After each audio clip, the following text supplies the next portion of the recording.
বলেন না ভাই, বলেন না কেমন আছে? ওটা বাবা না, ওনারা আসতে দেন না, ওনাকে আসতে দেন, ওনার পাশে দাঁড়াতে বলেন দেন। না দাদা। হ্যাঁ মুরব্বী, আপনি আসেন। আপনি সামনে আসেন, সামনে আসেন, হ্যাঁ, ওনাকে দাঁড়িয়ে দেন। না। ভাই ওনার বাবা। আরে আইনজীবী আপনি দাঁড়ান না ভাই, সবাই দাঁড়ান।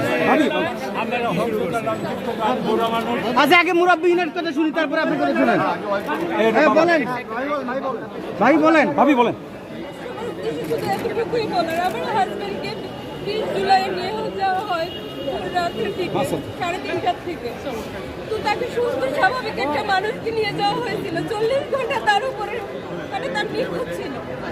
অমানবিক নির্যাতন তার উপরে করা হয়েছে, কোর্টে উঠানো হলো 22 তারিখে। তখনও সে মোটামুটি একটু মানে যাই ছিল একটু, বাট 5 দিনের রিমান্ডে মানুষটাকে উপরে এত অমানবিক নির্যাতন করে। চোর না, ডাকাত না, সে ডাকসু স্বামীর বিরুদ্ধে একজন মেধাবী স্টুডেন্ট, সে হাঁটতে পারতেছে না, তার মানে পা উপরে উঠে, মানে এটা তো কোনো একটা মানে না আমরা একটা বিষয় আপা আপনি বলি।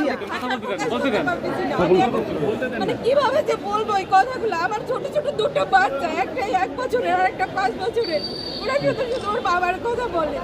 বড় বাচ্চাটার খাওয়া দাওয়া বন্ধ হয়ে গেছে, কারণ সেই মানুষটাকে যখন এই অবস্থায় দেখতে হয় অন্তত শুধু আর যে অবস্থা তাকে করা হয়েছে, তার এখন ইমিডিয়েটলি তার ট্রিটমেন্ট দরকার, বিশেষ করে চিকিৎসা। আগে তো